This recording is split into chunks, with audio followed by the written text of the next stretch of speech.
I came to do something. But I don't know what it is I was going to do either. Because not going to school when you're 14, what could you offer? What is it that you could offer that could be of any consequence? I didn't know. At 14, I was working for my grandmother. I worked from 14 to 20. Arrived in New Orleans, 1954. I was 20 years of age. Still want to do something for people. I became a merchant seaman. I didn't see where that connected. I became a steam engineer without going to school. I have an engineer license. I learned that on-the-job training. Went to California when I got so sick, I quit the ocean. I went to California. Found a man that healed me. Still a steam engineer for the county of Los Angeles. I told my friends and my colleagues that I was putting my job to become a healer. They say, oh yeah, what you gonna heal? I say, every disease that they could bring to me. So yeah, man, you're 47 years of age, and you're gonna quit your job that you have 10 years seniority? You only need 10 more years to go. And you could retire with a nice $1,500 a month wages in retirement. But I chose to follow my dictate. From 14 years of age until 47, I realized my dream. And I did something that I believe even until today, I am the only individual that has a vocation, a profession, or a trade that is ashamed to tell the world the benefit of that trade. You see, there is something that is missing in our society. There is something that has plagued us over 400 years. What plagued us is deceit. Deceit has plagued us.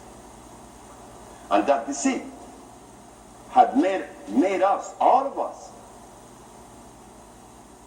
to feel very insecure with the other, which means I can't trust you.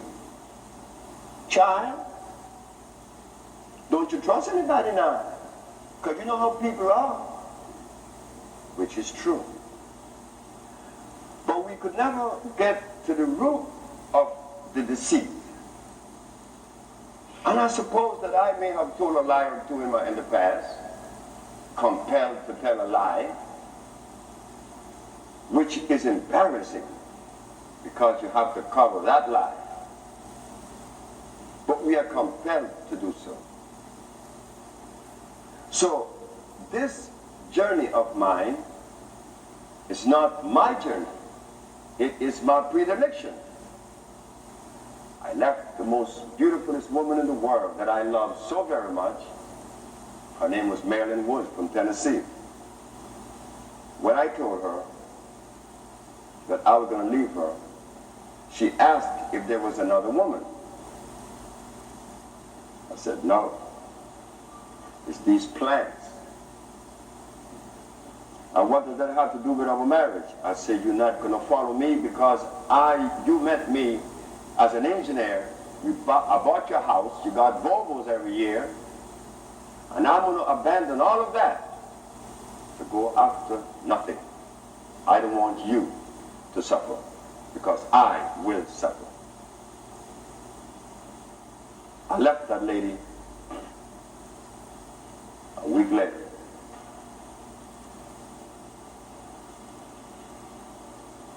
I left my job. I left everything. Now tonight I stand before you, about to tell you what has been accomplished, not by me, but by the entity that we all are indebted to, which is God, which is creation. But because of deceit, it is very difficult for us to accept truth.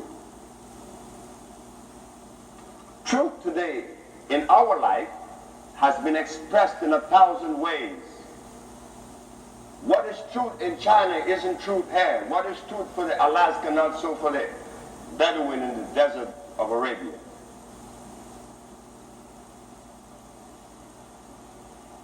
But there is a universal truth.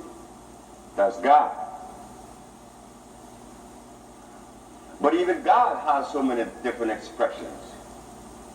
I'm a Muslim, I am a Christian, I am a Buddha, I am a Shinto, I am a Punjab, I am all of that, and we all say it all filters to God, which is good. Because if we were tied to that one entity we call God, then love would come out of either one of them. So therefore there would be no walls, because we are tied to God. If we all are tied to God, there could be no wall, because God is love, not war. So again, we begin to see that something is wrong, because whatever religion we are, we find a need and a compelling thing to offend the other in the name of the God that we defend. So I knew that all of this was against me. So what happened? God placed something in me that I am ashamed to tell you what has been accomplished through the energy of God, not through me. Because I don't need no credit from you. I don't need no fame, because I don't need that. That doesn't make me happy. You giving me credit doesn't make me happy. What makes me happy is that which comes from inside of me. You can't give me that. No one could give me that. But what I need from you is this. What you need from me, that is love. That's all I need from you. This message is not mine. Because the very substance that I use to heal, did I make them? Did I make this? No, God made this.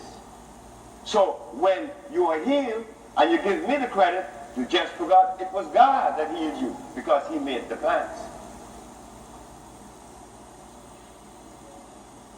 But with these plants that God made, in 1979, a woman came from Mexico that was insane for 11 years, and she was cured.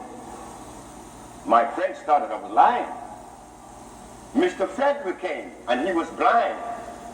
He was blind for 11 years. He was seen in 2 days.